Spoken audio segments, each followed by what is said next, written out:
가능사고를 몸에 익히기 위해 당신이 꼭 기억해야 하는 것이 있습니다. 바로 다른 사람에게 부탁하기입니다. 이 방법은 가능사고를 실천하는 데 최고의 무기입니다. 흔히 사람들은 차분함, 겸손, 배려가 최고의 미덕이라고 말합니다. 하지만 그런 의식이 지나치게 강해지만 모든 고민과 문제를 혼자서 끌어안게 됩니다. 원래 인간은 다른 사람에게 의지하고자 하고 반대로 또 도움을 주고 싶어 합니다. 그 사람도 분명 친구나 주변 지인이 곤란한 상황에 놓이면 어떻게든 도와주려고 할 것입니다. 어렵고 난처한 상황에 빠졌을 때 혼자 답을 찾지 못한다면 해결책을 함께 모색할 수 있는 머리를 두세 개로 늘려 답을 찾을 수 있습니다. 백지장도 맞으면 낫다는 말처럼 말입니다. 생각하는 머리가 늘어나면 시점도 단서도 많아집니다. 그러면 혼자 아무리 고민해도 쉽게 찾지 못한 답이 금방 튀어나와 불가능이 가능으로 변하는 순간을 맛보게 되는 거죠. 실제로 나 역시 직업을 구하지 못할 때마다 주변 사람들에게 고민을 토로한 적이 있는데 그 과정에서 지인을 통해 알게 된 SNS 유명인사가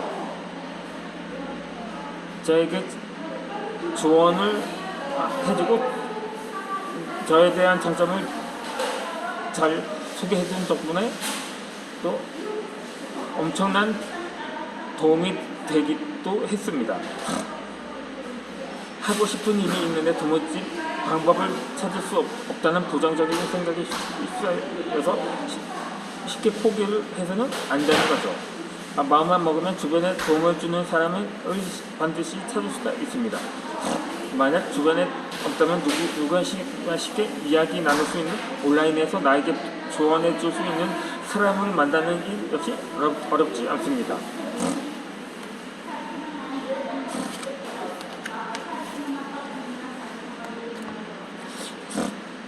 혼자서 할 수 없다면 다른 사람에게 부탁해라. 이 말의 의미를 이해하는 데 참고할 만한 에피소드가 하나가 있습니다. 내가 존경하는 경영인 중 한 사람이 소프트뱅크 그룹의 창업자 손정희 회장의 일입니다.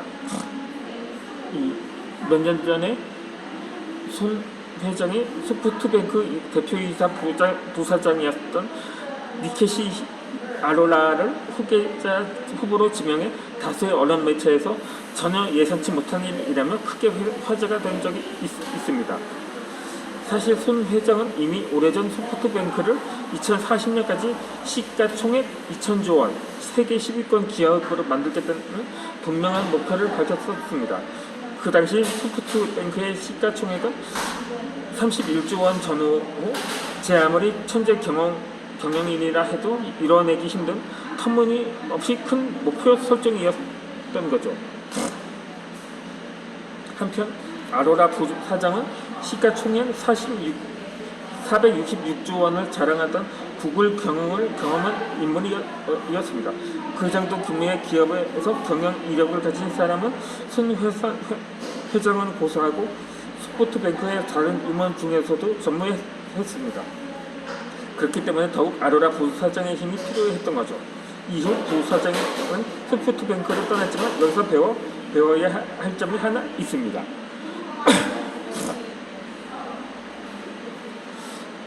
바로 목표감에서 역으로 계산한 후 부족한 부분을 어떻게 채울지 그 방법을 찾아낸 사고방식입니다.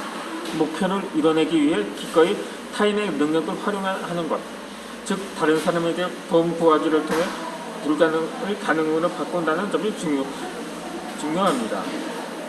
다만 한 가지 주의해야 할 것이 있습니다. 가족이나 친구, 동료에게 친하다는 이유만으로 조언을 구하는 방법은 매우 위험합니다. 물론 그들은 당신을 위해서 진지하게 생각한 후 의견을 줄 것입니다. 설령 자신이 잘 모르는 분야라도 말입니다. 그런데 생각해보면 평생 직장이 당연했던 시대를 살아온 부모님은 이직을 무조건 반대할 것입니다. 위험 요소를 회피하며 안정성을 최우선으로 생각해온 직장 상사는 당신의 새로운 아이디어를 부정할지 모릅니다. 그래서 나는 도움을 구하고자 하는 일에 대해 잘 아는 사람, 경험이 있는 사람에게만 의견을 구합니다. 이는 일상의 사소한 부분에서도 적용할 수 있는 길로, 예를 들어 프랑스로 여행하며 현재 맛있는 음식을 먹고 싶어라고 생각해서 그 나라에 가본 적이 없는 사람이 정보를 구하면 무조건 여행 운에서 멀어지게 됩니다.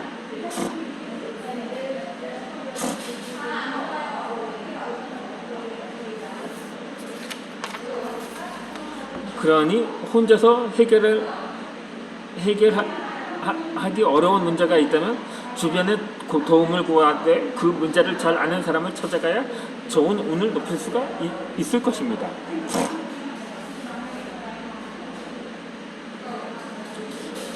내 주변에는 여러 유형의 성공한 사람들이 있습니다. 사업에 성공한 부자도 있고 잘 나가는 연예인도 있고 세계적으로 활약하는 예술인, 그 외의 업종도 인종도 모두 제각각이지만 그들에게는 한 가지 공통점이 있습니다. 자기 일을 진심으로 즐기며 재밌어야 한다.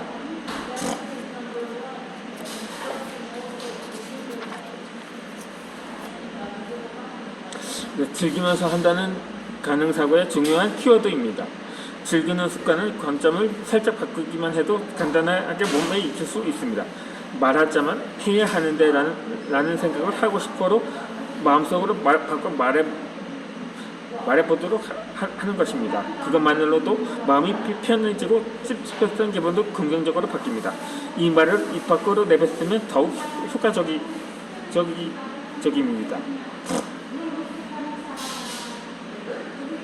그러니까 나와 잘 맞지 않는 성격을 가진 사람이 술 한잔 하자고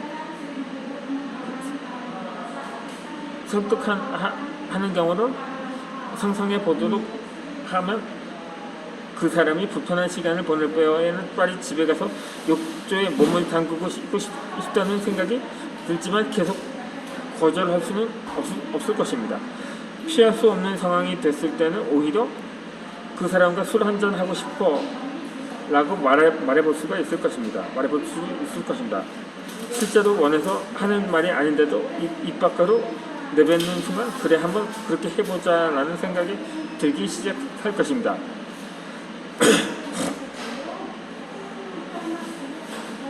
그러니까 억지로 끌려가기보다는 긍정적인 마음으로 따라가면 자리의 분위기도 바뀌고 일도 관계도 좋게 흘러갑니다. 또 내일까지 자료 정리해야 하는데 라는 상황이라면 빨리 자료를 잘 마무리하고 싶어 라고 말해보면 어떨까요? 물론 이것도 말하는 순간 바로 실천할 수가 있습니다. 그러면 자연스럽게 할 수 있다는 가능사고가 몸에 스며들기 시작을 합니다.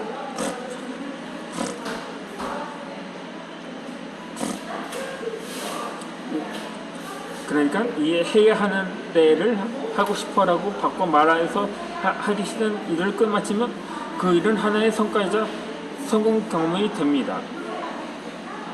여기서 중요한 사실은 성공 경험의 축적이 나의 경력이 되고 궁극적으로 나를 성장시킨다는 것입니다. 매출일 증가와 사업 목표 달성 중에 숫자로 확인되는 성공이 가장 이상적이기는 하지만 누구나 한 번에 이런 수준의 성공을 이룰 수 있다면 고생할 필요가 없을 것입니다. 긍정 회로를 움직여 작은 성공 경험을 차곡차곡 쌓아보는 것도 중요합니다. 노력하는 사람은 즐기는 사람을 이길 수 없다는 말처럼 하기 싫을 하면서 성장하는 사람은 없기 때문입니다.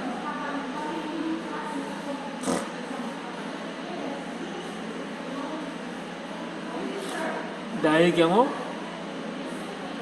무엇 하나가 성공을 한다면 다른 일에 대해서도 관심이 생기고 곧바로 새로운 일을 추진합니다. 이런 반복으로 자신의 삶의 영역을 확장하다 보면 당연히 그만큼의 할당량과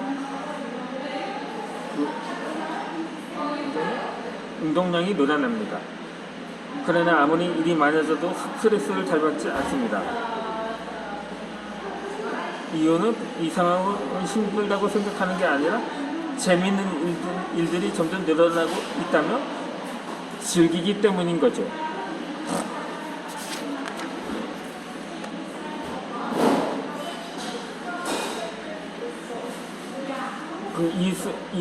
즐기는 습관으로 나는 성공 경험을 하나하나 쌓을 수 있었습니다.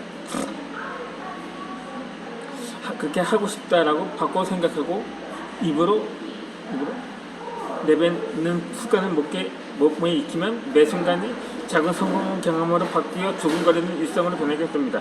살짝만 바꿔 말했을 뿐인데 하고 싶다는 말 한마디가 마음을 긍정적으로 바꿀 뿐 아니라 전체적으로 적인 운을 생성시킨다. 행운과 불운은 동정의 양면과 같습니다. 불운은 시점만 살짝 바꾸면 행운이 됩니다. 바꿔 말하기가 그렇습니다. 할 수 있다는 마음으로 즐겁게 일하는 사람들에게는 수많은 행운이 저절로 모여들게 될 것입니다. 사람은 주변 환경에 많은 영향을 받는 동물입니다.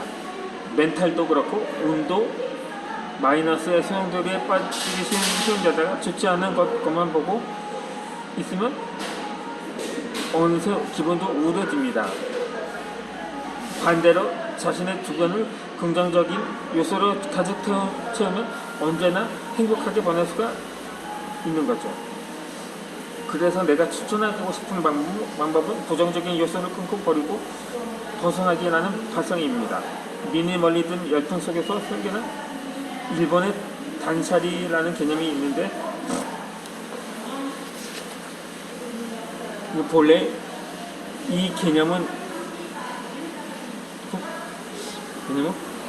고대 인도 발상의 요가에서 전해져 내려오는 3단계 행법을 응용한 말입니다. 끊기는 외부에 들어오는 불필요한 것을 끊는 것입니다. 버리기란 불필요한 것을 버리는 것입니다. 벗어나기란 물건의 집착에서 벗어나는 것입니다. 즉 단행, 사행, 이행을 일컫는 이 행법은 단계적으로 물질에 대한 집착에서 벗어나기 위해 쓰이는 전통 기술입니다. 왜 고대인들은 물질에 대한 집착에서 벗어나고자 했을까요? 긍정적으로 몸과 마음을 가볍게 만들기 위함입니다. 그러니 인도는 사는 게 유머야 욕구리라고 말하는 사람도 있을 것입니다. 그런데 인도는 워낙 계급의 격차가 심한 나라입니다. 때문에 물질에 엄청나게 집착하는 사람이 있는 반면 정말 그렇게 생각하고 사는 사람이 있긴 마련이라는 거죠. 그러면 오늘의 마지막 영상을 이어서 올려드리도록 하겠습니다.